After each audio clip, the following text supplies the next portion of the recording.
Why does it need an atrium? It's because the atrium, okay, you can see here that the muscle, okay, the lower part of the heart is a bit thicker, okay, a bit thicker.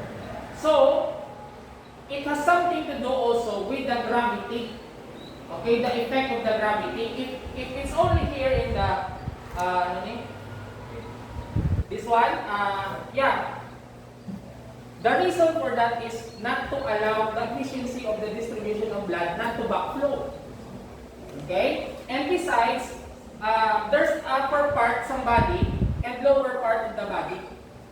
Okay, wherein the disoxygenated blood would come from. So in this case, the main storage, partial storage will be the right atrium. And take note that this one will not open, not unless the blood is sufficient to, the force of the blood to open the valve. Do you get my point? Okay. So in this case, there will be an easy to facilitate the easy distribution of the blood towards the lungs. Okay? So kung isa lang siya, most likely, the pressure would not be enough to push the blood towards the lungs because the area here is so big. So it would be better if you're going to have a closure here through the help of the blood before it will proceed to the ventricle. Because higher pressure means that you're going to lower the amount of space inside so that the force is pure and powerful to make the blood flow towards the lungs. Yes? How strong is the pump? The pump. I don't have any idea how strong it is. Okay, I don't have any idea. But you can search how strong is that.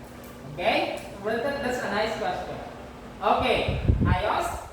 Okay, so the four chambers, you notice that they have a valve.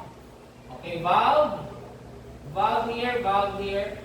Okay, what's the purpose of the valve? This valve is a one-way valve.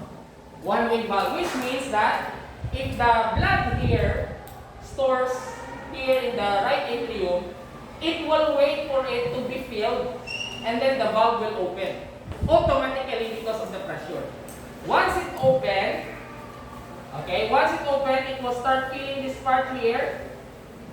Okay, and then the open valve, ano siya? Wait lang. Tunga ang tanay. Ang valve, ano siya? Close tanay, close. The blood here will be filled. Will fill the right atrium, and then because of the force, the valve will open. Nagapanaog siya. So the force will push the valve to move down and then open. After that, it will fill this part, and the volume of the blood will push the valve, and then it will close it. So in other words, once it's closed, it will no longer go back here. So it does not allow the blood to backflow. Ayos? The same thing with the other valve. So it's a one-way valve. The purpose of that is to prevent the blood from backflowing. Sir, what will happen if the blood backflows? We have a varsity player here before. He has a prolapse by valve. Okay, what is that? The valve is too long or weak. That when the blood, magamuni siya, may delay sa pag-close. So the blood will backflow. Okay, and then when he plays basketball for a few minutes, nagapag-itog siya. So it's an indication that if the blood is backflowing, your efficiency to make energy, okay, is also becoming less. Okay, so the efficiency of energy is decreasing. That's why he would somehow faint or about to collapse. Okay? So do you get my point? That's what you call prolapse by valve. Okay? But eventually, maybe because of medication, okay, was cured and became part of the U.S. Air Force. I think joking. I won't name names. Sige. There are two types of arteries. Clear na? Clear? Clear? Dito po, subi na ako nila. Subi nyo si Adrian. May record na, sir. Okay lang si Adrian? Adrian, no? May record na, sir. I-edit ko eh. Okay. Anyway, there are two types of arteries. Okay? The arteries that starts with A takes away blood. So when you say artery, the direction of the flow of the blood is away from the heart. Arteries, which means A, away from the heart. Okay. Now, we have two arteries. Aorta, the largest blood vessel in the heart. Okay. This is the biggest artery that pumps oxygenated blood all throughout the body.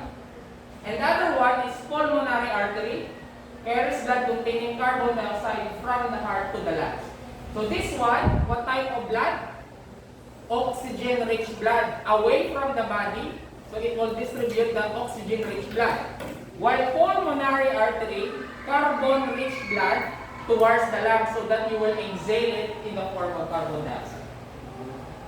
Okay?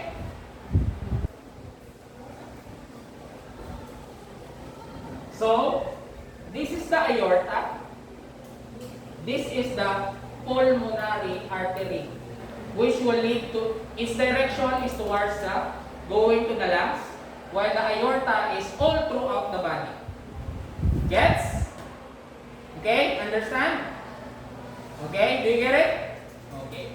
Now, the aorta, the characteristic of your aorta is that it is elastic, okay, and it is thick.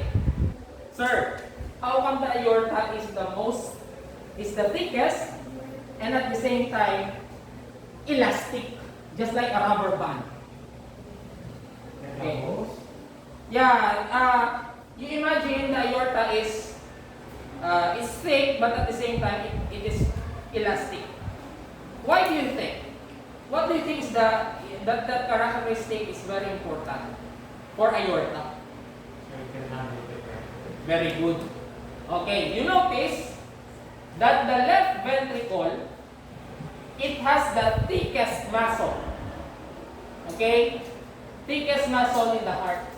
Because this is responsible for giving the maximum squeeze to create pressure to allow the blood to flow all throughout the body. So imagine, with that small heart as big as your fist, it will allow the blood to flow all throughout the body. So how powerful is that? So, because of that pressure, the first to receive the pressure from the contraction of the left ventricle is actually your aorta. So you imagine, if your aorta is not thick, and then there you go, the surge of blood. What do you think will happen? Okay, it might explode. It cannot handle the pressure.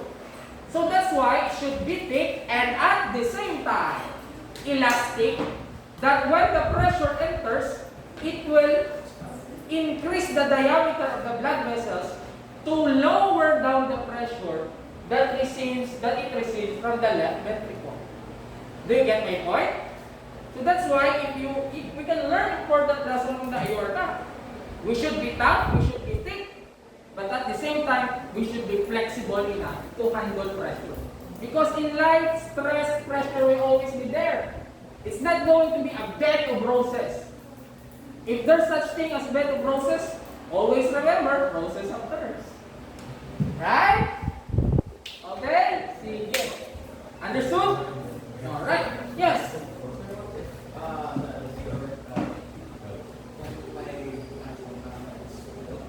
Mine? Stroke? Kay man,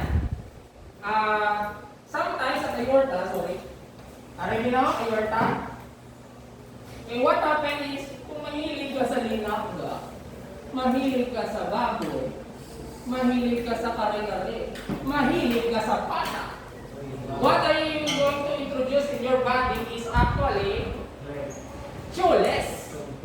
cholesterol. Okay, cholesterol. Okay. So what happened is this is a bad fat that when it enters the red blood cell, I mean your circulatory system, yung away na. Okay. Okay, if it's already in your blood, what happens to these fats is they will start to accumulate on the lining of your artery, aorta. Oh, until such time that, nagdamol. Iti, adlaw, pamahaw, linagam. What happened to the diameter of the aorta is decreased. And when the diameter decrease, the pressure will increase. Right? And the additional layer of fats, okay, that sticks on the lining of the aorta prevents or cancel the flexibility of the aorta. Oh, here you go. So left ventricle, nag-pump sa dugo. The pressure increases in a normal level. Supposed to be, it will be elastic or flexible, but it loses its flexibility. The pressure will not handle, boom. Stairway to heaven. Get my point? Sige. Okay, 3 types of veins. Veins starting with V brings blood back to the heart. Okay, so veins, okay, from the pulmonary artery to the lungs, okay, they will bring back, okay, oxygen-rich blood to the heart through the veins. Okay, now, for the oxygenated blood, yes. Sure. Inferior vena cava.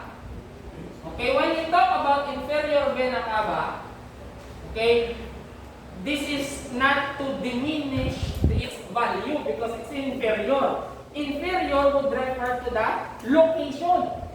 So that is the location of the heart here, below, inferior. Inferior vein. Okay, inferior vena cava. Okay, so what does it do? It brings the oxygenated blood from the lower extremities. Okay, from here up to here. Lower extremities. Okay, so the oxygenated blood, where is their destination? Right atrium. Okay, while the superior vena cava, it brings the oxygenated blood, okay, to the right atrium, superior in the sense that this vein is situated on the upper part. Okay, but both of them have the same value.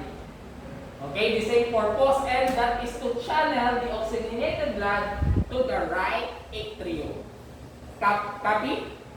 Okay, now, pulmonary vein carries blood containing oxygen from your lungs to your heart. So this is the pulmonary vein. Yan. So this one is the oxygen-rich blood na. Okay? So, from inferior to superior, it brings the oxygenated blood. Where is their destination? Right atrium.